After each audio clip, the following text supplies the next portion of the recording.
$5. That is all Aria Hartley possessed on the night everything changed. 5 single-dollar bills folded inside the front pocket of her apron, the fabric worn thin from 1,000 shifts, 1,000 nights of carrying other people's plates, other people's leftovers, other people's forgotten dreams. The October wind cut through the San Francisco alley like a blade wrapped in ice. Dead leaves scattered across cracked pavement, tumbling end over end, and Aria's breath came out in small white clouds that dissolved into the darkness. She was 28 years old but looked older, the kind of older that comes from staying awake too long, eating too little, worrying too much. Her uniform hung loose on her frame, faded grey cotton with a coffee stain near the collar that no amount of washing would remove. The industrial dumpster behind Marcello's stood open like a mouth. She hefted the trash bags one by one, her calloused hands moving with practiced efficiency. The bin was heavy tonight, full of the restaurant's waste, half-eaten steaks, untouched pasta, fresh bread that someone's hunger had rejected. In another life, that bread would have been dinner. Her phone sat in her other pocket, silent and heavy as a stone. Aria was reaching for the last bag when she heard it. A sound so small it almost disappeared into the wind. A whimper. Like an animal, or like something smaller than an animal. Something human and terrified. She froze, her hand suspended above the dumpster. The wind howled down the alley, scattering more leaves, and the sound came again. It was coming from inside the bin. Her heart began to move in her chest like something wild. She stood on the concrete ledge, gripped the edge of the metal dumpster, and pulled herself up. The smell hit her first, decay, rot, the accumulated refuse of 1,000 meals. She peered into the darkness, squinting, and there among the cardboard and slick garbage was a child. A little girl, no more than 6 years old, wrapped in a designer coat that cost more than Aria made in a year. Dark curls framed a face streaked with dirt and tears.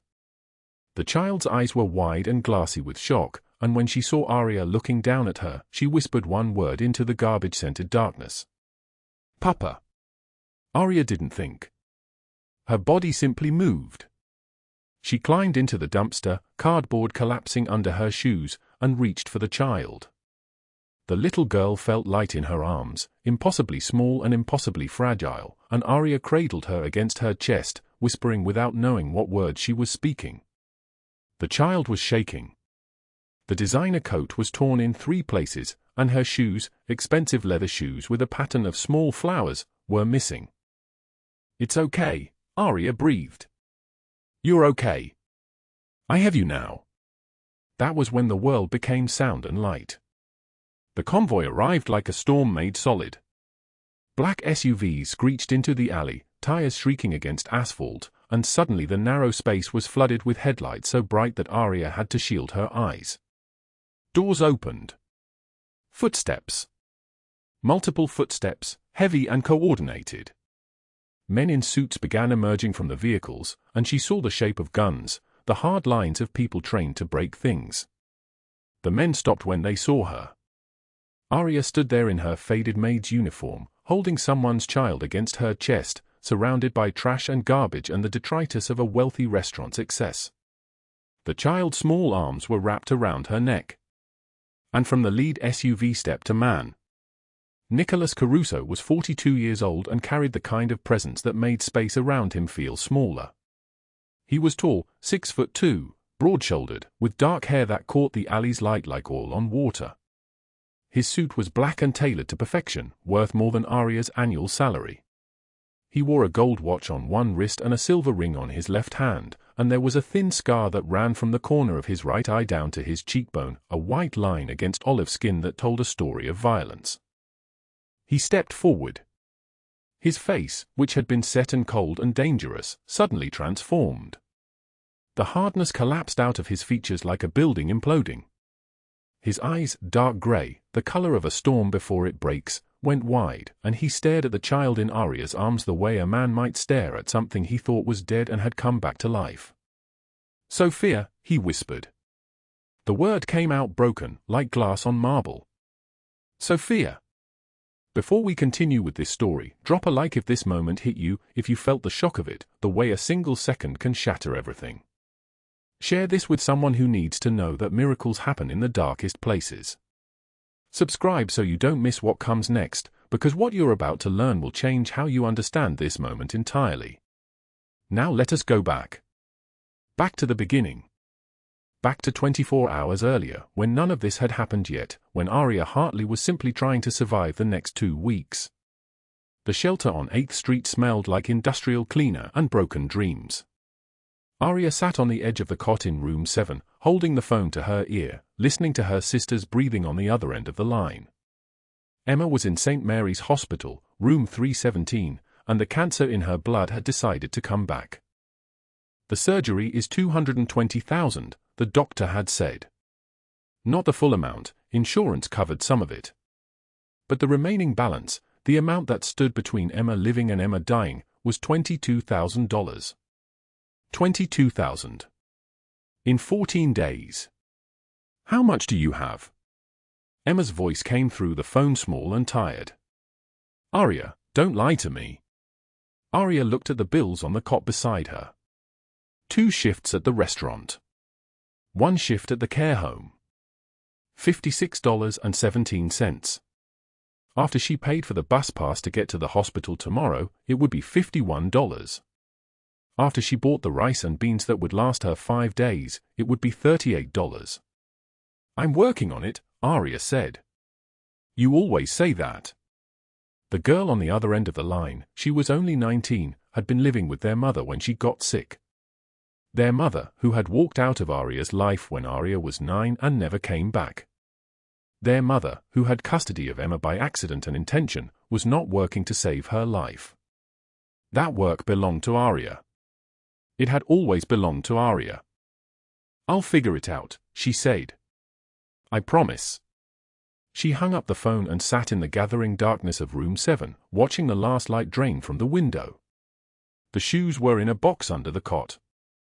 The first pair of shoes she'd ever bought Emma, size 4, with white laces and a pattern of tiny flowers. She'd bought them 8 years ago when Emma was only a baby, when Aria had first brought her to the shelter after leaving Douglas Hale. She kept them still, even though Emma's feet had grown out of them in less than a year, even though they were useless, even though keeping them was like keeping a wound open on purpose. She kept them because they were proof that she had once been able to give Emma something good. The alarm on her phone buzzed at 4:19 in the morning. Aria had not slept. She never slept anymore. Sleep required the kind of peace that came from knowing where your next meal was coming from, knowing that the person you loved most in the world wasn't dying in a hospital bed, knowing that the man who had burned your back with cigarettes 8 years ago was not still looking for you in the darkness. She showered in the shared bathroom, using a bar of soap so thin it was almost translucent. She dressed in the uniform for Marcello's, grey cotton, faded, with the name Aria stitched into the pocket in letters that had started to unravel. She took the bus to the restaurant. Marcello's was beautiful the way things are beautiful when they don't belong to you. Crystal glasses caught the morning light. The floor was polished to a mirror shine. The kitchen smelled like butter and basil and money. Aria began her shift washing dishes, her hands in scalding water, her mind somewhere else entirely. $22,000. The head chef, a man named Vincent who had worked at the restaurant for 15 years and had never once looked directly at Aria, set a plate down on the counter. A steak, perfect and beautiful, barely touched. Is this? Aria began. Gone off, Vincent said without looking at her. Dispose of it. She did dispose of it. She placed it in the dumpster out back, in the alley where the October wind was already beginning to move through the space like a living thing. The steak landed on top of the other trash, and Aria stood there for a moment, thinking about Emma in room 317, thinking about how that perfect steak had not been good enough for someone. She began her second shift at 6 o'clock at Mercy Care Home, where she bathed elderly residents and helped them with the intimate failures of their failing bodies. Mrs. Chen in 412 had wet the bed again. Mr. Rodriguez in 405 had forgotten her name for the 4th time that week. Mrs. Hale, no relation to Douglas, but the name still made her flinch, fell while reaching for a glass of water, and Aria knelt on the floor beside her, holding her hand while the nurse was called. At 10 o'clock that night, Aria sat in the break room and counted her money.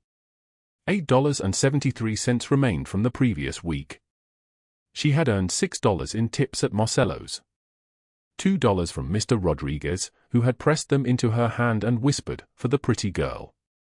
She had earned nothing at Mercy Care Home. Tips were not part of the contract. The work was simple: you showed up, you cleaned bodies, you disappeared. You were nobody. You remained invisible. That was the agreement. She folded the bills into her apron pocket. $9.73 would not become $22,000 in 13 days and 16 hours. It would not become it in a month. It would not become it in a year. But she had to try. The night was black and cold when she left the care home. The bus did not run this late, so Aria walked. The streets of San Francisco at 11 o'clock at night are not kind to women who walk alone. She kept her head down. She kept her pace even. She did not make eye contact. These were things she had learned in the 8 years since she had left Douglas Hale. These were the rules of invisibility. She did not see the black SUV that turned the corner behind her. She did not see the way it slowed as it passed her, the tinted windows dark and impenetrable. She did not see the hand that pressed a small microphone to the driver's ear, or the single word that was spoken, "Confirm." She simply walked, one foot in front of the other, $5 in her pocket and a sister dying in a hospital bed 2 miles away, with no way to close the distance between them and the only number that mattered. $22,000. The morning came grey and cold through the single window of Aria Hartley's studio apartment on Fillmore Street.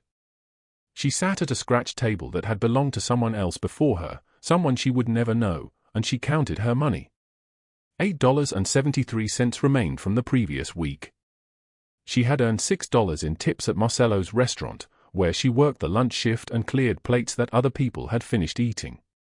$2 from Mr. Rodriguez, who had pressed them into her hand with trembling fingers and whispered, "For the pretty girl." The tremor in his voice had made her skin crawl, but she had taken the money anyway. She had earned nothing at Mercy Care Home. Tips were not part of the contract. The work was simple: you showed up, you cleaned bodies that belonged to people nearing the end of their lives, you helped them with the most intimate parts of living, and then you disappeared. You were nobody. You remained invisible. That was the agreement. She folded the bills into her apron pocket, $9.73, and stared at her phone. The screen showed the message from St. Mary's Hospital, the same message that had arrived 3 days ago. Emma's surgery was scheduled for 14 days from today. The cost was $22,000. Without it, the curve in Emma's spine would grow worse. In 5 years, perhaps in 3, her sister would struggle to breathe. In 10 years, the doctors said, her heart would begin to fail. Emma was 7 years old. She had her whole life ahead of her, a life that bent at an impossible angle, and Aria had $78.17 in her bank account. $78. $22,000. The number sat in her mind like a calculation that would never balance, like trying to fill the ocean with a teaspoon. She pulled on her uniform, the white cotton dress with the stains she could not quite wash out, and caught the bus to Mercy Care Home at 7 in the morning. The facility sat on a hill overlooking the bay, a building that pretended to be kind through its beige walls and soft lighting, but the smell underneath everything was always the same: antiseptic covering something older, something dying. She clocked in at 7:45. Her supervisor, Mrs. Chen, stood by the scheduling board with her arms folded. Mrs. Chen was 52 and had worked at Mercy Care for 28 years. She had seen thousands of women like Aria pass through these halls, and she treated them all with the same expression of tired resignation. "Wing C today," Mrs. Chen said without looking at her. "Room 304 through 312. Strip the beds. Fresh linens. Mr. Paulson in 307 is incontinent again. Use the protective sheets." Aria nodded and moved through the hallways. The room smelled like age and surrender. She worked for 8 hours without a break, changing sheets soaked with fluids she tried not to think about, wiping skin that felt like paper stretched too thin, speaking soft words to people who did not always recognize her. At noon, she found an abandoned lunch tray in the medication cart, a plate with half a sandwich and a small container of applesauce. She looked around. The hallway was empty. The sound of a television came from room 308 and snoring from 310. She opened her apron and slid the sandwich into a pocket, then the applesauce into another. Her hands trembled. The shame burned her cheeks like fire, like she was stealing, like she was a criminal, even though the food was already discarded, already considered waste. "That's what happens when you don't have enough," a voice said behind her. Aria's body went rigid. Mrs. Chen stood in the doorway of the medication room, watching her with an expression that was not unkind but was not kind either. It was simply the look of someone who had seen too much suffering to be surprised by any of it. "The food in those trays is part of your shift," Mrs. Chen said. "If you're hungry, you eat. You don't need to steal it like a rat." "I'm not." "You are." "But I didn't see it. Do you understand?" Mrs. Chen walked away before Aria could respond. At 3 o'clock, Aria's shift ended. She took the bus across the city to St. Mary's Hospital, a 20-minute ride that cost $2.75. The charity ward was on the 4th floor, where the beds were arranged in rows like a warehouse, where privacy was a luxury that poor children did not receive. Emma sat up in bed 47, pale and small against the white sheets, her hospital gown hanging loose on her frame. She was 7 years old, but she looked 5 or perhaps 4. Her spine curved inward like a question mark asking why she had been born into this particular body, this particular pain. "Aria," Emma said, and her face changed, became luminous, became the face of a child who had learned that happiness was something that arrived in small, ration portions. Aria sat on the edge of the bed and pulled her sister against her chest. Emma weighed almost nothing. She was light as a bird, as if she might dissolve if held too tightly. Around Emma's neck hung a thin string with a pair of tiny shoes attached to it.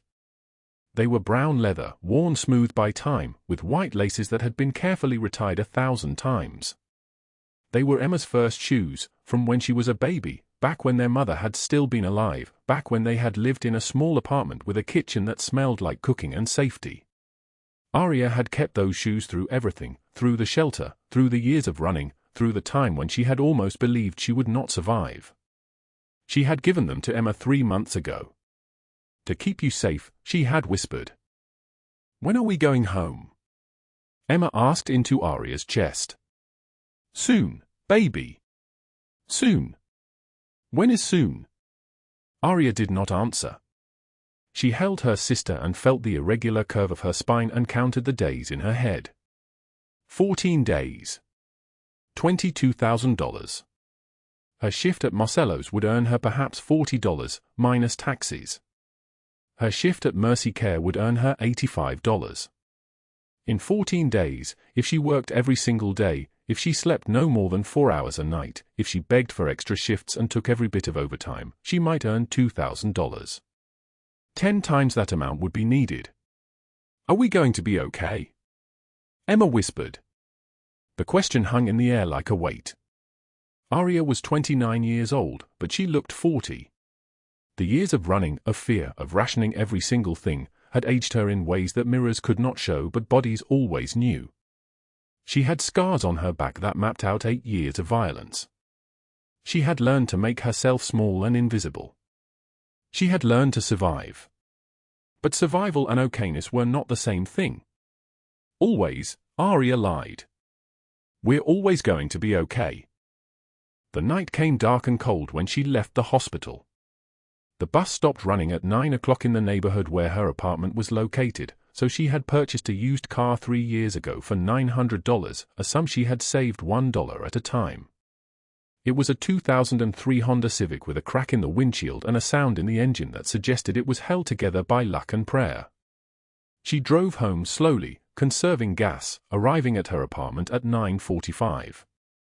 She had planned to work a night shift at a restaurant on Market Street, but her body had begun to shake with exhaustion. She made coffee and sat at her table and stared at the numbers on her phone. 14 days. $22,000. At 11 o'clock, she decided to drive to the hospital one more time. She did not know why.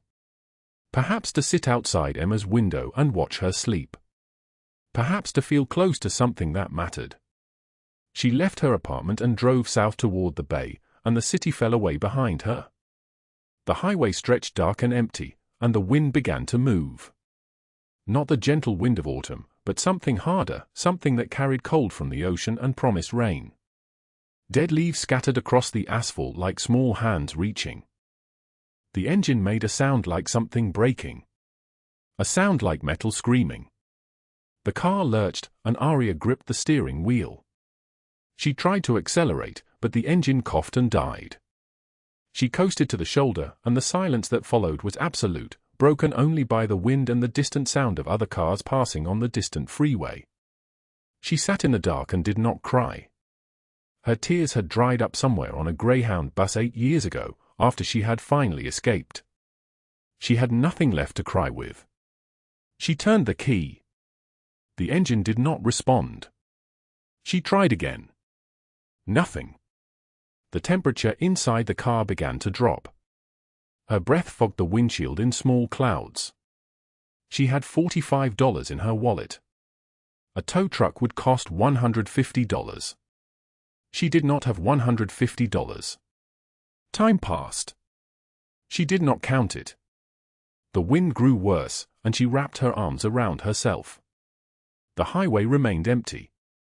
She was utterly alone on a dark stretch of asphalt in a city that did not care about the invisible people who moved through its streets. She was alone, and her sister was dying, and the numbers in her head would not change no matter how long she sat in the dark. Then headlights appeared. They came from behind, moving fast, then slowing. Not one car, but several. 5 black SUVs moving in formation like a single organism, sleek and dark and expensive in a way that suggested they carried importance. They pulled to the shoulder ahead of her, and men emerged from the doors. They wore suits made of fabric that cost more than Aria's monthly rent. They wore watches that glinted in the darkness. They moved with the casual precision of people accustomed to being obeyed. One man stepped forward. He was very tall, perhaps 6'2", with shoulders broad enough to fill a doorway. He wore a charcoal suit with the top button of his white shirt undone, revealing the edge of a chest muscled like stone. His hair was dark, slicked back from a face that had been shaped by time and something harder than time. A scar ran from his left eye to his cheekbone, thin and precise like a blade had once tried to cut him open. His eyes were storm gray, and they looked at her with an intensity that made her press herself against the driver's seat. He leaned down to her window. She did not roll it down. "You need help." His voice was deep and solid like an oath, like something spoken in a courtroom before a judge. Aria shook her head. "I'm fine. Just a mechanic issue." "I can?" "You'll freeze out here." It was not a question or a suggestion. It was a statement of fact. Franco, load her vehicle." 2 men moved toward her car with practiced efficiency. One attached a towing chain. Within minutes, her Civic was secured to a flatbed truck that had appeared from somewhere behind the SUVs. The man with the scar gestured toward the lead SUV. "Get in. You'll thaw out while we arrange transport." Every instinct Aria possessed screamed to refuse. She had learned, in the 8 years since Douglas Hale, never to get into vehicles with men in suits. But the cold was absolute, and her hands had gone white, and the man was already walking away, confident that she would obey. She got out of her car and climbed into the back seat of the black SUV. It smelled like leather and expensive cologne and something else, something that reminded her of power. The man with the scar slid in beside her. His presence filled the entire vehicle. Up close, she could see that his eyes were not storm gray but something darker, something that had looked into depths and not flinched. "What's your name?" he asked. "Aria." "I'm Nicholas Caruso. Marco and Franco will ensure your vehicle is tended to." "Where were you headed?" "Home. I live on Fillmore." He studied her for a long moment, and something flickered across his face. Not kindness, but something that might have been its ancestor. "You were headed to the hospital," he said quietly. It was not a question. Aria's entire body went rigid. "I don't hurt people who don't deserve it," Caruso continued, and his voice carried the weight of a promise. "But people hurt me, I hurt them worse. You understand the difference?" She nodded, though she did not understand. She did not understand anything except that her car was gone and she was in a vehicle with a man who carried violence the way other men carried wallets.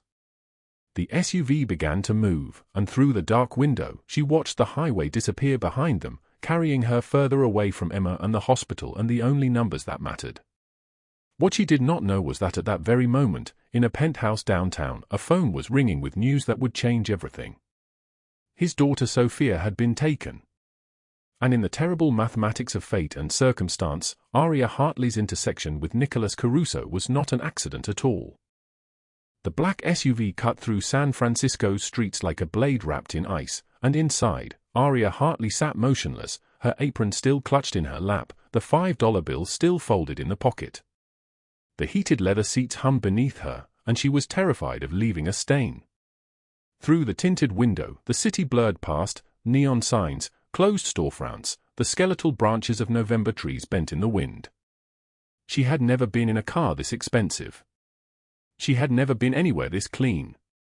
Nicholas Caruso sat beside her, but his attention was fractured, divided, his phone vibrating constantly against the leather console. He answered in Italian, his voice sharp and precise, a man accustomed to immediate obedience. Marco drove with both hands on the wheel, the only sound the whisper of the engine and the occasional crackle of a radio dispatch. Franco sat in the passenger seat, his massive frame folded against the window, his eyes fixed on the road ahead. Caruso ended a call and turned to look at her for the first time since they'd left the highway. She was shivering, she realized, even though the car's temperature was set to a gentle 72 degrees. He noticed. Of course he noticed. "You're cold," he said. It was not a question. "The heat isn't working in my car," she whispered. He studied her for a long moment, and something flickered across his face, not pity, but recognition. His eyes traced her collarbone, visible through the gaps in her restaurant uniform, the thinness there that spoke of rationed meals and skipped dinners. "What do you do?" he asked. "For work." "I clean," Aria said. "2 jobs. The elderly care facility on Fillmore in the mornings, and I wait tables and clean floors at Dante's restaurant at night. Every shift I can get." "For how long?" 3 years. He didn't ask why. She could see in his eyes that he already understood. Men like Nicholas Caruso understood poverty not through empathy but through observation. He could read the map of her financial desperation the way others read a newspaper. The worn edges of her uniform.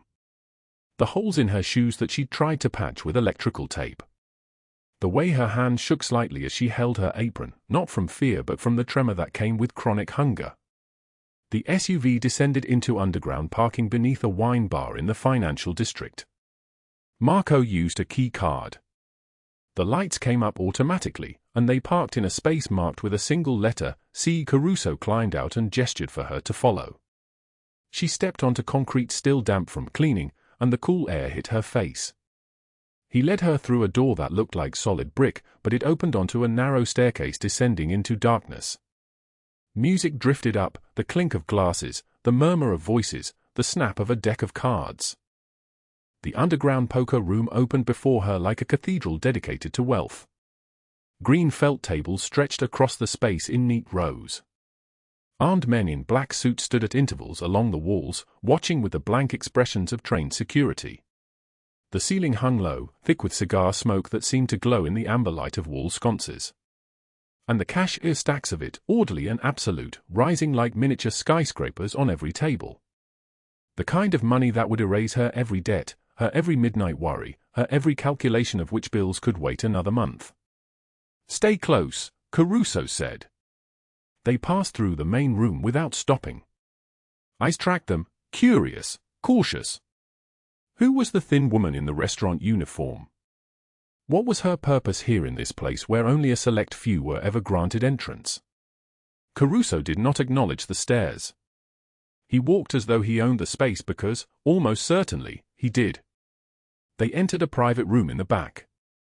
It was smaller, quieter, lined with dark wood and leather chairs. A single table held nothing but a phone and a bottle of water. Caruso gestured for her to sit. "Franco will bring you food." He was already moving toward the window, already checking his phone again, already somewhere else in his mind. "Eat. Rest. Your car will be attended to. Marco will drive you home after." "I don't need," Aria started, but he was already gone, his voice rising in Italian as he moved into an adjacent room, speaking with urgent precision to someone on the other end of the line. Franco appeared within minutes carrying a plate, fresh pasta, still steaming, with sauce that smelled like tomato and garlic and real butter. Warm bread. A small cup of black coffee. The coffee was not from a diner. This coffee was from somewhere that ground the beans fresh every morning. Aria stared at the plate as if it might disappear if she looked away too long. She ate. She ate like someone who had skipped meals for weeks because she had. She ate like her body was remembering the sensation of fullness, that rare and precious state when the constant low ache in her stomach finally quieted. The pasta was silk against her tongue. The bread was so soft it dissolved. And when she finished, Franco brought more without being asked, his face expressionless, his eyes trained on some point beyond her shoulder. Through the walls, she could hear Caruso's voice, measured and dangerous, speaking in his native language. She caught fragments: timeline, location, leverage. Then, silence. A silence so absolute she could hear her own breathing. Then a single sentence, delivered in a tone that made her blood go cold: "Find her. Now." More silence. Then footsteps, rapid, multiple people moving at once. Caruso appeared in the doorway, and his face had changed. The controlled expression, the strategic distance, all of it was gone. He looked like a man who had just received a diagnosis. Like a man who had been told something irreversible had happened. He pointed at Franco without speaking. Franco moved, and Marco materialized from somewhere, and they were both following Caruso back through the poker room, their bodies tight with sudden purpose. Aria watched them disappear through a door marked "Employees Only." The guard who had brought her food remained in the room, stationed by the doorway, his eyes still fixed on that point beyond her. The cigar smoke drifted through the ventilation system, and the distant sound of cards being shuffled continued from the main room, the world turning as though nothing had changed, as though something catastrophic had not just happened somewhere in this underground space or beyond it. She did not understand. She did not need to. She understood only that whatever crisis had just gripped Nicholas Caruso was profound enough to make him abandon a visitor, profound enough to erase every other priority from his world. And she was sitting in his private room, with his food in her stomach, in a place where the lowest-level security guard was wearing more cash-in jewelry than she would make in 2 years. At that same moment, 3 blocks away, in an elementary school parking lot, a child's shoe lay on the asphalt beneath the October rain. No one had noticed it yet. No one had connected it to anything. But within the hour, the absence of a 6-year-old girl named Sophia Caruso would reshape the entire trajectory of everything that followed. And Aria Hartley, alone in this soundproof room with her borrowed safety and her full stomach, would become the singular point around which a criminal empire and a desperate hope would both turn. 2 days passed like a dream interrupted by fragments of waking life. Aria worked her morning shift at the elderly care facility, bathing residents whose bones felt like birds' bones, whose memories lived somewhere they could no longer reach. She received their gentle confusion and their occasional moments of clarity with the same quiet attention. Then Marco appeared at 2 in the afternoon, materializing from the parking lot in a black car that made the other employees stare. He said nothing, only opened the door. She came. The underground poker room was quieter in daylight, or perhaps it never saw daylight at all. But the air felt different, thinner, less heavier with smoke and possibility. Marco led her upstairs, up a set of stairs she had not seen before, to an office on what must have been the 2nd floor. Dark wood. Leather chairs. And on the desk, photographs. A small girl with Caruso's eyes, laughing, holding cotton candy. The same girl at the beach.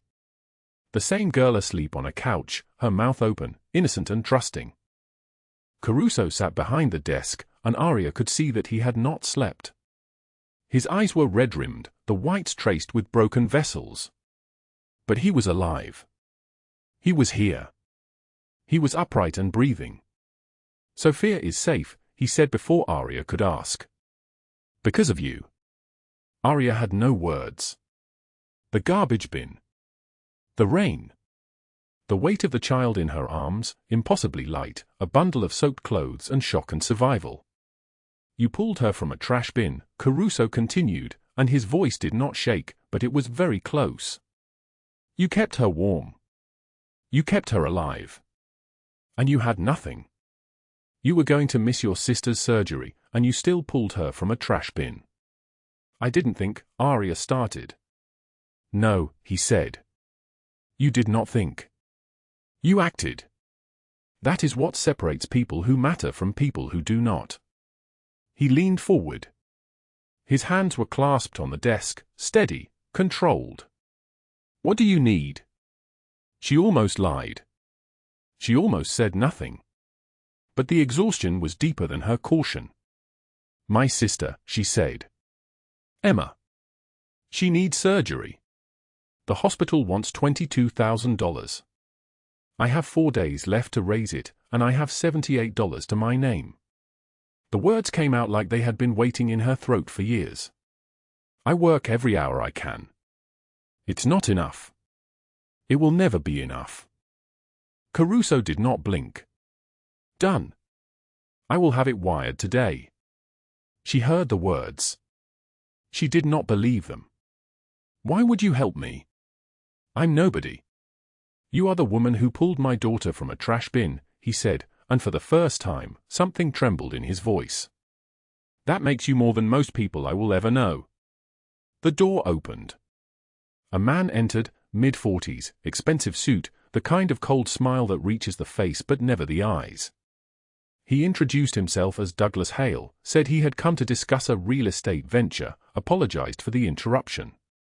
His eyes moved across the room and landed on Aria, and for a single second that stretched like a live wire, recognition flickered across his face.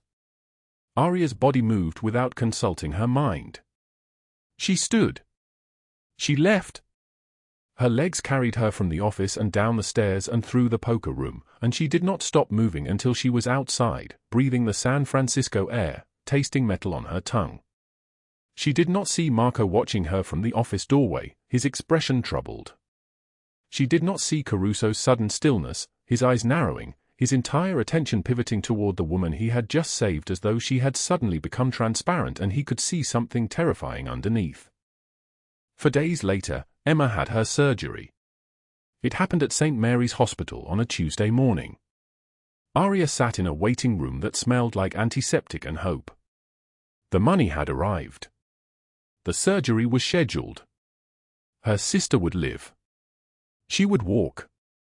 She would have a future. And when the surgeon emerged, removing his mask, nodding, Aria had wept, alone, her whole body shaking with a relief so profound it felt like grief. But that night, she received a text from an unknown number, "I found you. Stay quiet or your sister pays." She recognized the implication beneath the words the way a body recognizes a threat, not through language but through every primitive instinct screaming danger.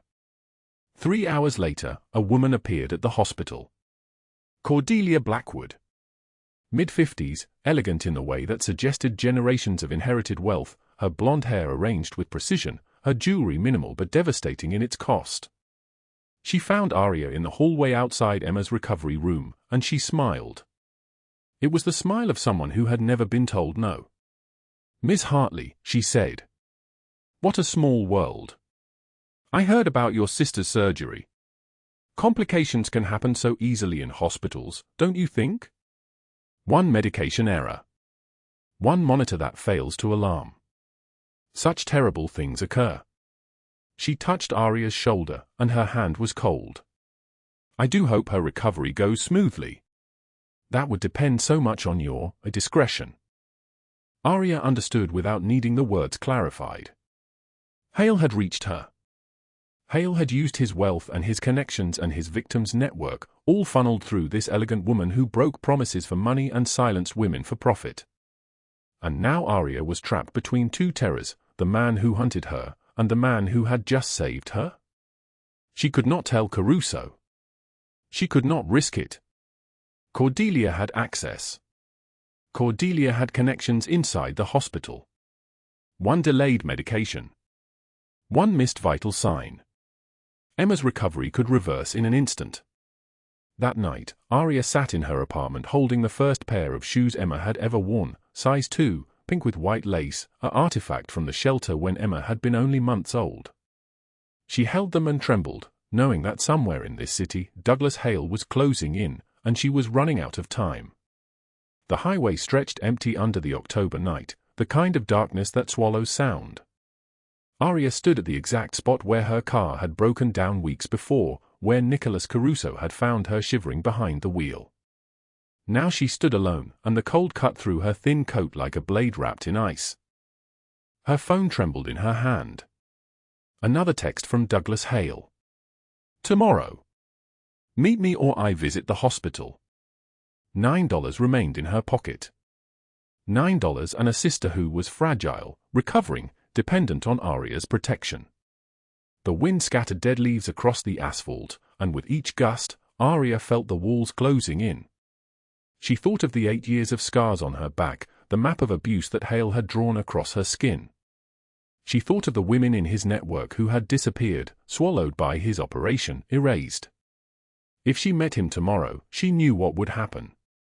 She would disappear too. Emma would be left alone, recovering from surgery in a hospital bed, no one to visit her, no one to hold her hand. If she refused, Cordelia Blackwood had already proven she had access everywhere. One delayed medication. One monitor that failed to alarm. Emma's recovery could reverse in minutes. Aria's foot moved toward the edge of the road. The asphalt stretched like an answer. Traffic had been light moments ago, but headlights appeared in the distance, approaching steadily. Her breath fogged the air. This was simple mathematics. One life traded for another. Emma alive and safe, Aria gone, the problem solved. Her phone buzzed. A photo from the hospital. Emma, awake, smiling, holding something small and precious in her hands. The first pair of shoes Aria had kept since the shelter days, size 2, pink with white lace. Emma had written a note in shaky letters, "Thank you for saving me." Aria's foot stopped at the edge. She couldn't do this to Emma. Not after everything. Not after the 8 years of fighting to stay alive, to save enough, to build something safe. Emma was her reason. Emma was the only pure thing in a broken world. Aria turned away from the road and called Caruso. He answered before the second ring. "Are you safe?" "No." Her voice shattered like glass. "No, I'm not safe.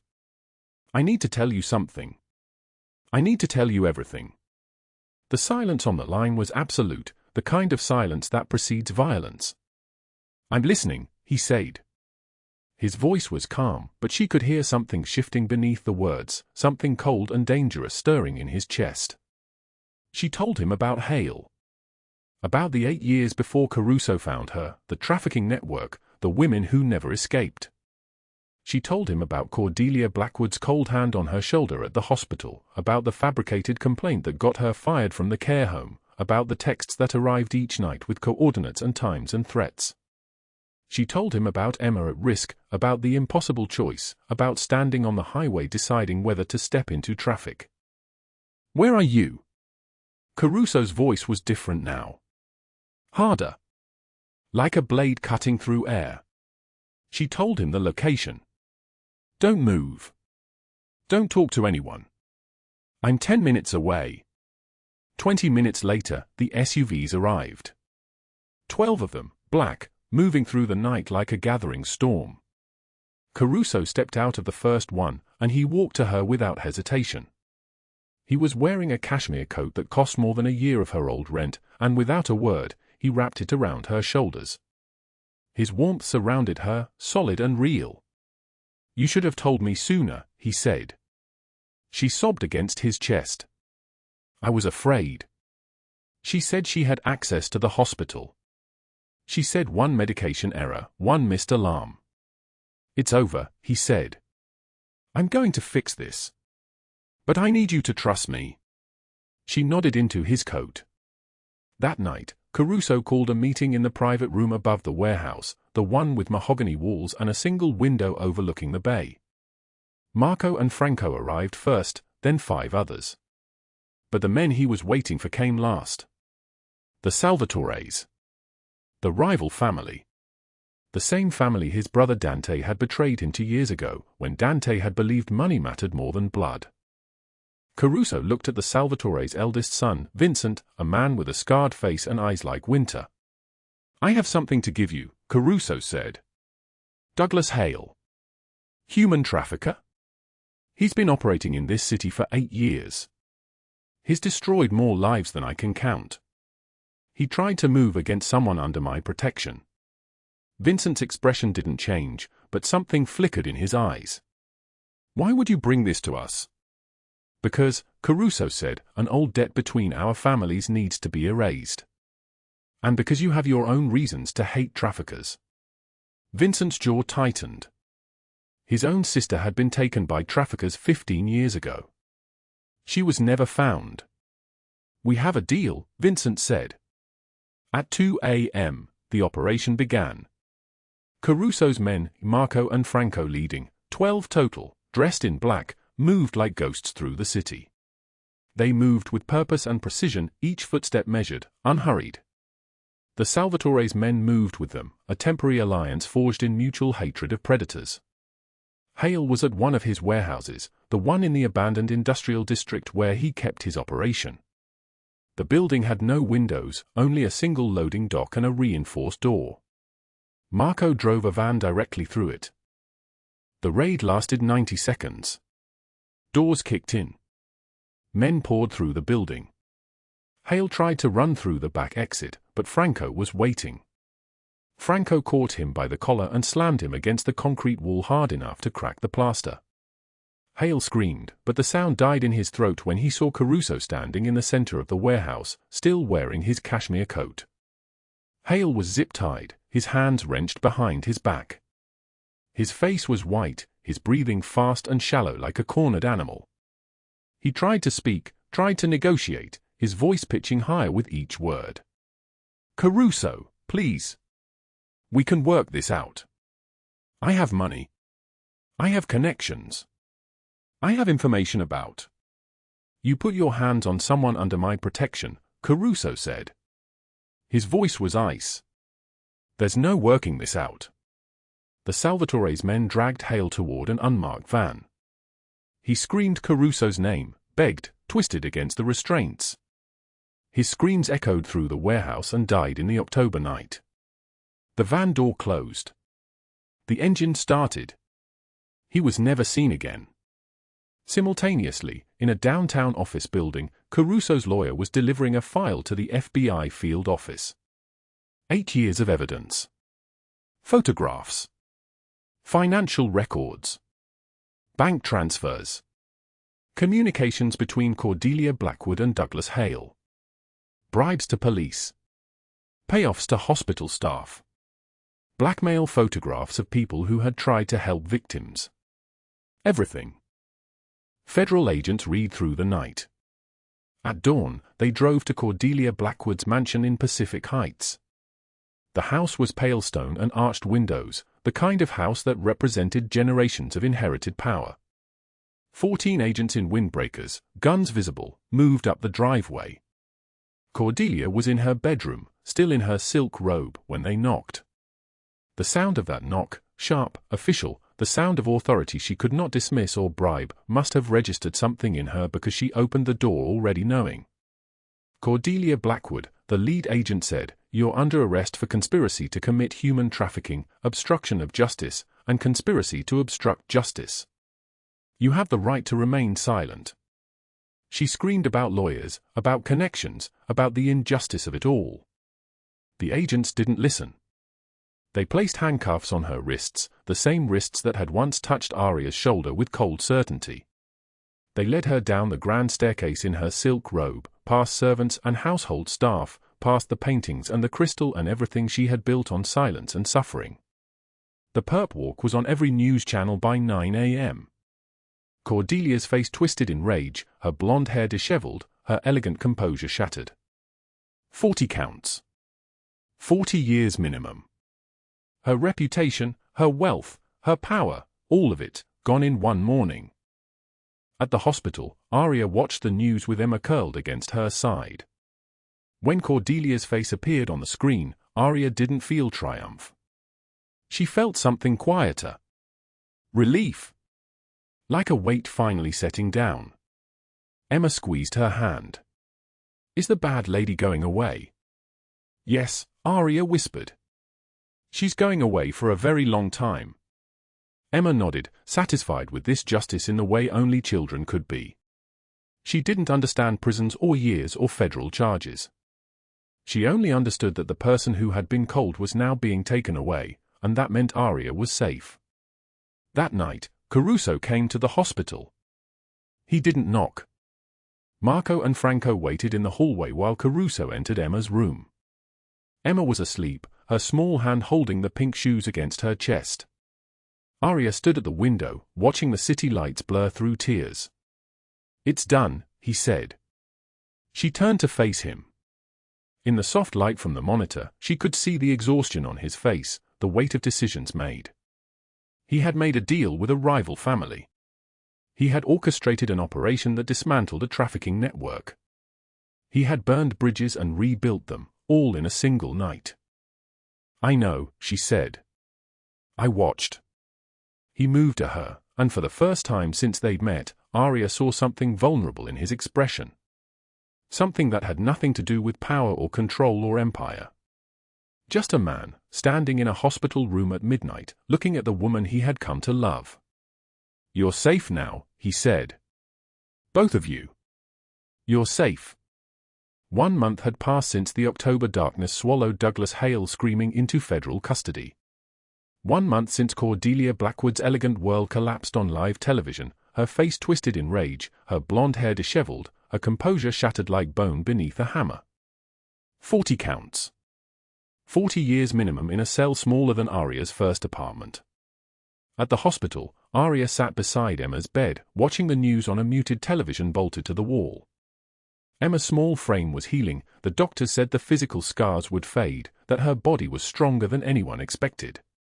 It was the invisible scars that worried Aria. The ones that lived in nightmares, in flinching at shadows, in the way Emma's hand trembled when unexpected footsteps passed in the hallway. When Cordelia's mugshot flashed across the screen, hair uncombed, makeup streaked, eyes hollow with the shock of consequence, Emma squeezed Aria's hand. Is the bad lady going away? Emma's voice was small, barely there, like a question asked underwater. Yes, Aria whispered, pulling her daughter closer. She's going away for a very long time. Emma nodded, satisfied with this justice in the way only children could be. She didn't understand federal sentencing or conspiracy charges or the systemic destruction of a trafficking network.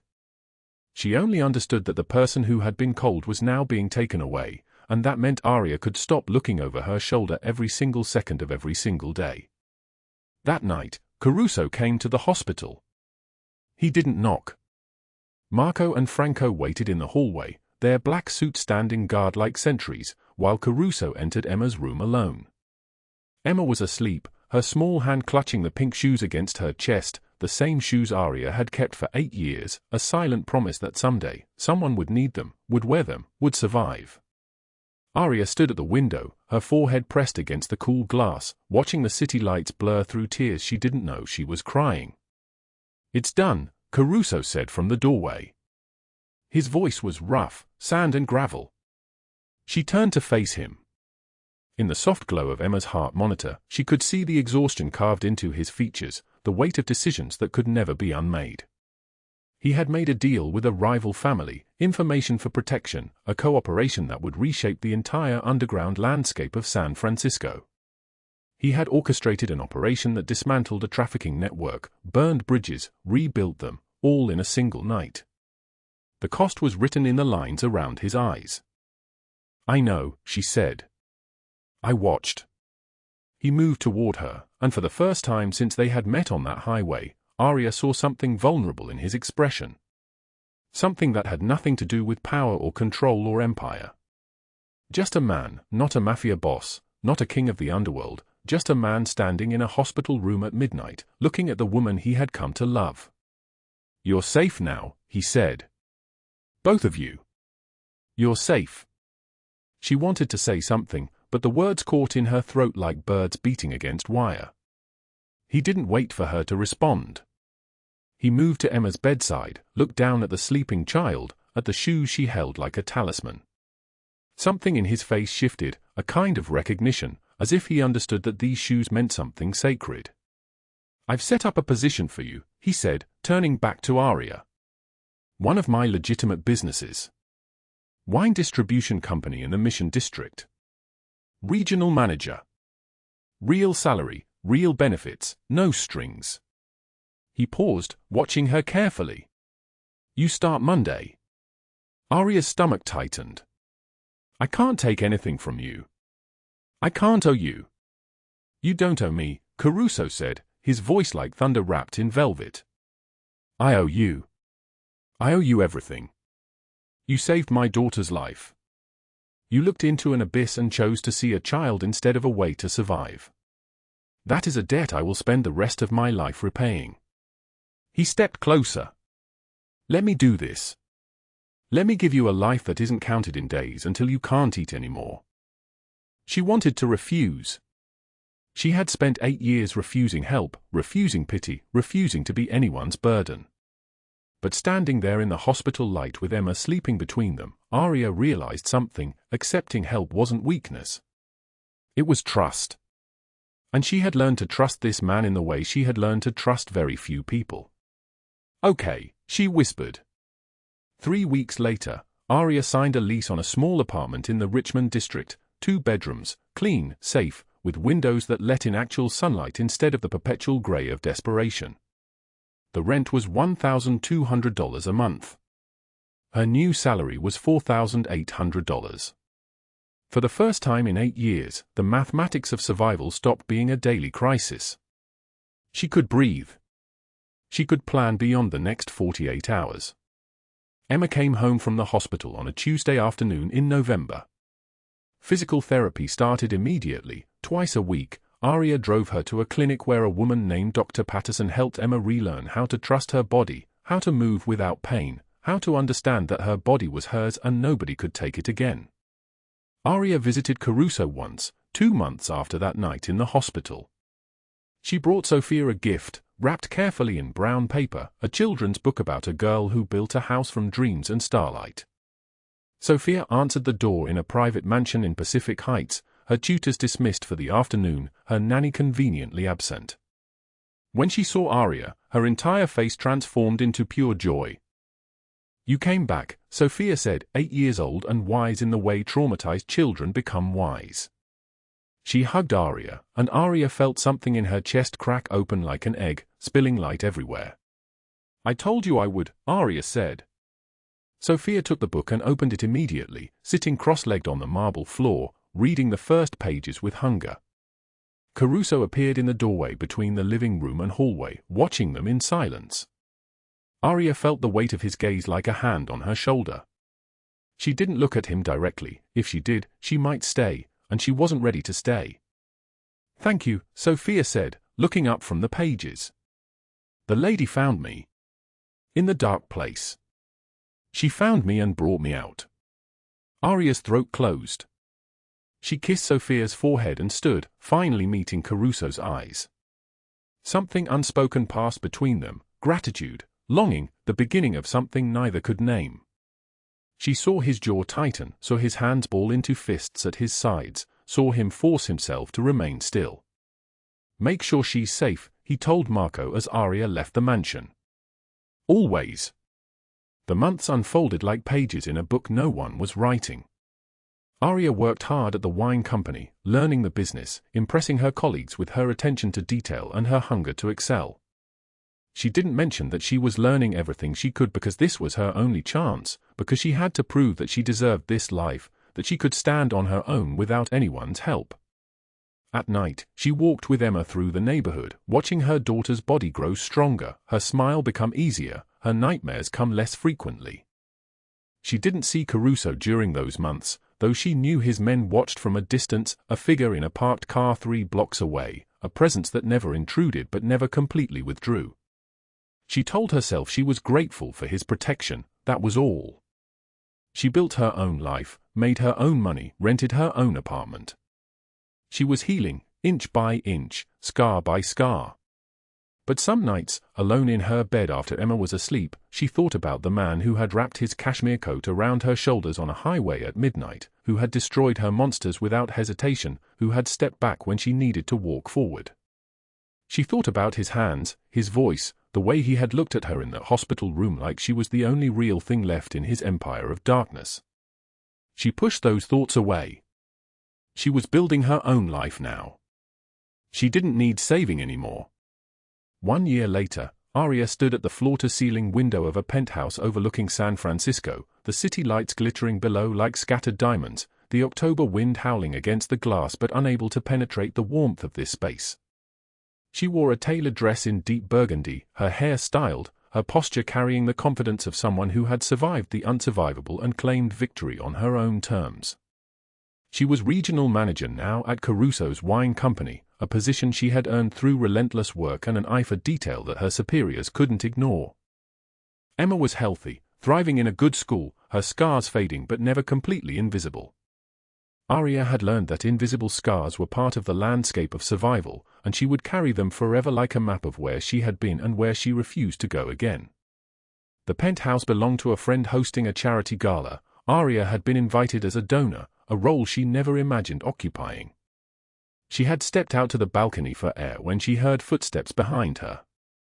She turned.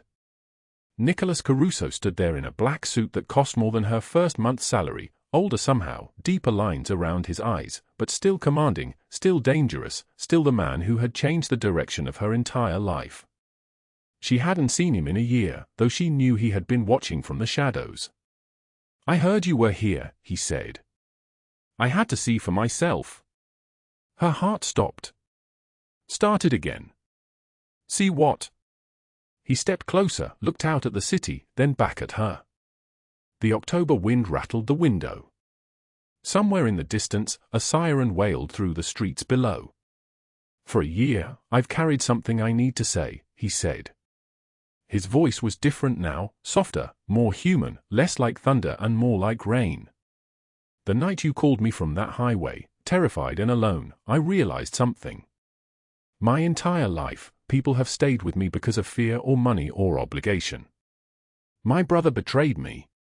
My wife left when things got dangerous. Everyone leaves when the storm comes. But you didn't ask me for anything until you had no choice. You saved my daughter and expected nothing in return. And when your storm hit, you trusted me to stand with you. I spent a year watching you build a life, wanting to be part of it but knowing you needed to do it yourself first. So I stayed away. But I can't anymore. I don't know what we are or what we could be. I just know that some people choose to stay when the storm arrives. And I'm choosing to stay. If you'll let me." Aria's eyes filled with tears. She looked at this powerful man who had destroyed her enemies and then stepped back to let her heal, who gave without taking, who understood that love is not possession but presence. "I don't need you to save me anymore," she said.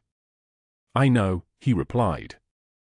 "But maybe," she continued, stepping forward, her hand finding his, "maybe I want you to stay anyway."